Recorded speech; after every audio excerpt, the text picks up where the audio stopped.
Bismillahirrahmanirrahim. Assalamualaikum warahmatullahi wabarakatuh. Halo semuanya, perkenalkan nama saya Iqbal Bima Abiulian dari program studi pendidikan guru madrasah Ibtidaiyah Universitas Islam Negeri Raden Intan Lampung dengan nomor pokok mahasiswa 191100317. Saya akan memaparkan materi IPA kelas 6 Sekolah Dasar Bab 6, yaitu merupakan perubahan benda.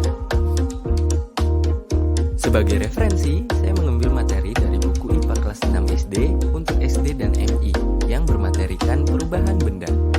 Buku ini disusun oleh Umi Habibah, Eko Susilowati, Sri Suwarni, Endang Susilowati, Indriati SCP, dan Wiyanto. Buku ini pun diterbitkan oleh Pusat Pembukuan Kementerian Pendidikan Nasional pada tahun 2010. Sesuatu yang ada di alam pasti mengalami perubahan. Perubahan-perubahan pada benda dapat ditemui dalam kehidupan sehari-hari. Perubahan-perubahan itu ada yang merugikan dan ada juga yang menguntungkan. Faktor-faktor yang dapat menyebabkan perubahan pada benda yaitu pelapukan, perkaratan, dan pembusukan. Proses perubahan benda menuju kehancuran disebut pelapukan. Proses perubahan pada benda membutuhkan waktu yang berbeda-beda. Ada yang membutuhkan waktu yang sangat singkat, dan ada pula yang membutuhkan waktu yang sangat lama. Pelapukan sendiri terbagi menjadi beberapa bagian berdasarkan faktornya. Yang pertama, pelapukan fisika atau mekanik. Pelapukan ini terjadi disebabkan oleh faktor alam seperti angin dan air. Pernahkah kamu berpikir dari mana pasir-pasir itu berasal? Atau mungkin kamu pernah melihat patung batu yang rusak? Angin yang bertiup sepanjang siang dan malam hari dapat memindahkan batuan sedikit demi sedikit. Angin yang bertiup kencang di daerah pegunungan dapat menggelindingkan batuan dari puncak gunung ke dasar jurang. Selama menggelinding, batuan bergesekan dengan tanah dan berbenturan dengan batuan lainnya, sehingga pecahan menjadi bagian-bagian yang kecil berupa kerikil dan pasir. Hal ini berarti batuan mengalami pelapukan fisika. Air yang menetes terus-menerus mengenai batuan dapat mengikis batuan sehingga menyebabkan batuan menjadi rusak. Air juga dapat menyebabkan kayu menjadi cepat keropos. Kayu yang sering terkena air hujan menjadi lebih lembab dan lebih lunak sehingga lebih cepat keropos.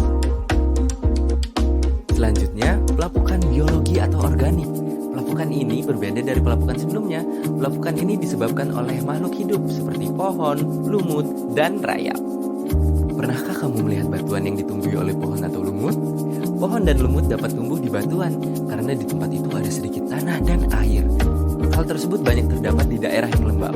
Jika pohon semakin besar akarnya, akan mencengkram semakin kuat sehingga dapat memecahkan batuan. Pernahkah kamu melihat kayu yang telah dimakan rayap? Kayu tampak berlubang-lubang dan akan mudah patah dan keropos, bukan? Rayap telah memakan kayu sedikit demi sedikit sehingga menimbulkan lubang-lubang. Kayu yang telah dimakan rayap dikatakan mengalami proses pelapukan organik atau biologi. Pelapukan biologi atau organik ini disebabkan oleh makhluk hidup seperti pohon, lumut, dan rayap. Mari kita beranjak dari pelapukan organik dan mekanik. Selanjutnya kita akan membahas mengenai perkaratan. Perkaratan sendiri merupakan salah satu unsur dari perubahan benda. Dalam perkaratan, reaksi kimia yang terjadi adalah antara logam dengan oksigen. Reaksi itu disebut dengan reaksi oksidasi. Pernahkah kamu melihat paku-paku atau benda-benda dari logam yang sering terkena hujan dan berwarna kemerah-merahan? Ya, warna tersebut terjadi karena proses perkaratan. Logam yang berkarat tidak lagi mengkilap dan permukaannya terasa kasar. Jika warna kemerah-merahan tersebut semakin banyak, logam semakin menjadi keropos dan tidak dapat digunakan lagi atau rusak. Perubahan selanjutnya yaitu pembusukan. Tahukah kamu apa yang menyebabkan pembusukan? Ya, pembusukan umumnya terjadi pada bahan makanan. Penyebab pembusukan adalah karena adanya makhluk hidup yang berukuran sangat kecil, seperti bakteri dan jamur. Jamur merupakan penyebab utama dari pembusukan. Jamur akan mudah berkembang pada keadaan lingkungan yang lembab. Jika kondisi lingkungan lembab dan banyak air, jamur akan tumbuh dengan subur, yang mana akan menyebabkan proses pembusukan akan lebih cepat berlangsung. Saat kamu membiarkan makananmu seperti roti, kue basah, nasi, dan buah-buahan sampai beberapa hari, makanan-makanan tersebut akan berubah menjadi busuk, berbau tidak enak, dan tidak dapat dimakan lagi. Di saat itulah kamu secara tidak sengaja menyediakan tempat atau rumah idaman bagi para jamur dan bakteri, yang mana terasa hangat dan tidak terlalu dingin. Dan di saat itulah, para jamur dan bakteri akan sangat cepat melakukan pekerjaannya di sana, yaitu membuat makanan-makananmu menjadi busuk.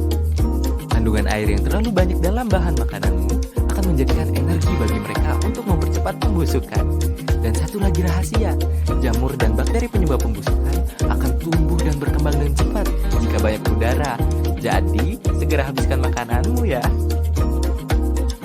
Baik, mari kita beristirahat dulu karena penjelajahan kita mengenai perubahan benda telah selesai. Saya, Iqbal Bima Abiulian, pamit undur diri. Jangan lupa jaga barang-barangmu ya.